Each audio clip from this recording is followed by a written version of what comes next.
জালসা দিকে কি করবো? ঘুরবো, মাল পাঠাবো।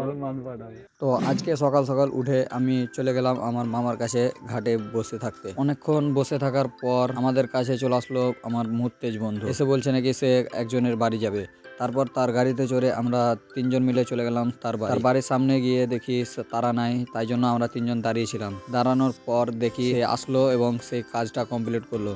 কাজ কমপ্লিট করার পর আমরা তিনজন মিলে বেরিয়ে গেলাম বাড়ির দিকে। বাড়িতে এসে মনে পড়লো যে আমি কালকে যে হালটা ঠিক করতে দিয়েছি সেটা আনতে যেতে হবে। সেখানে গিয়ে দেখছি সেই কাজটি এখনো কমপ্লিট করেনি, তাই জন্য তাকে অনেকক্ষণ বলার পর সে রাজি হলো। তারপর আমরা দুজন মিলে সেই হালটি ঠিক করার জন্য লেগে পড়লাম। তাকে সাহায্য করছিলাম আমি যাতে তাড়াতাড়ি করতে পারি কাজটা।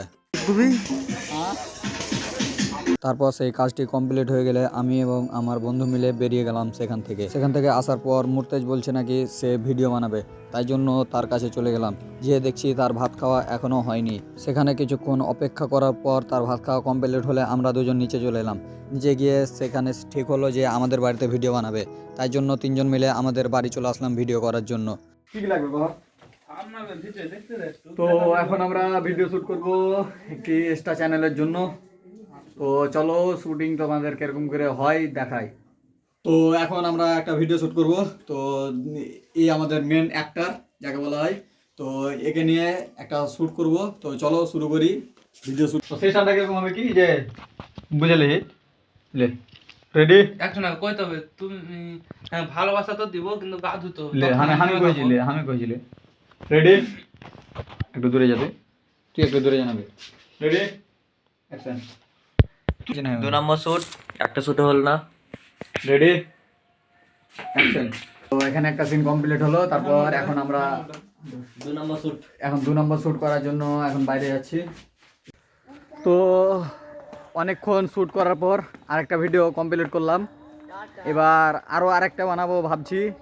তো চলো আরেকটা ভিডিও তোমাদেরকে শ্যুট দেখাই এখন। তো ভিডিও আরেকটা হবে কি না, চলো ভিডিও আরেকটা শ্যুট করতে শুরু করি। তো শ্যুট আবার অনেকক্ষণ পর আরেকটা শর্ট ভিডিও কমপ্লিট করলাম। তো তোমরা ভাবছো যে এত তাড়াতাড়ি আমরা কীভাবে করে নিচ্ছি, তো সময়টা প্রায় অনেকই লাগছে। তো তোমাদেরকে শুধু কাট করে মেন পয়েন্টগুলোতে দেখাচ্ছি তাই। তো একটা ভিডিও বানানোর পিছে অনেক হাত থাকে। তো চলো আবার আর শ্যুট হবে কি। তো প্রায় 3 ঘন্টা ভিডিও করার পর ভিডিও কমপ্লিট করলাম। তো বাড়ি এসে ভাবলাম এখন গাটা ধুয়ে নিই। তো চলো গা ধুতে যাই। গাটা ধোয়ার পর বেশ আমাকে ভালোই লাগছিল, কারণ গা ধুলে অনেক সময় মাইন্ডটা ফ্রেশ হয়ে যায়। তারপর বেরিয়ে পড়লাম আমাদের বাড়ির পাশের একটি ছোট্ট স্কুলে খেলার অনুষ্ঠান দেখতে। সেখানে গিয়ে দেখি ছোট ছোট বোনেরা তাদের কমিটি হিসাবে কাজ করছে। তারপর শুরু হলো একটি নাচ।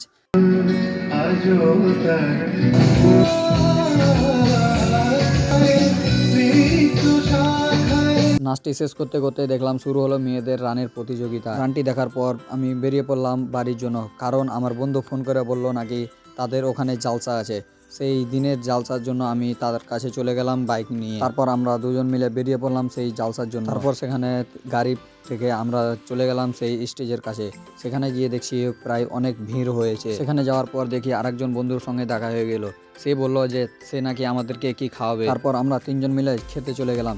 তো তোমরা যদি এর নামটা বলতে পারো কি এটা, তাহলে তোমরা কমেন্ট করে বলো। এটা দিনের জালসা ছিল, তাই জন্য সন্ধ্যা লাগতেই জালসার পুরো স্টেজ খালি হয়ে গেল।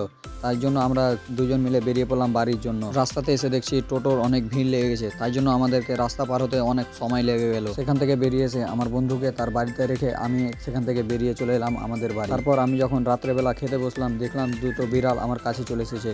তারপর তাদেরকে খাবার দিয়ে আমি খেতে শুরু করলাম। তারপর খেতে খেতে দেখছি বিড়ালটা আমার পায়ের উপরে চড়ে বসে আছে। তারপর এই ছোট্ট বিড়ালটাকে এবং এই বিড়ালের মাটাকে দেখিয়ে আজকের এই মিনি ব্লগ শেষ করলাম। এবার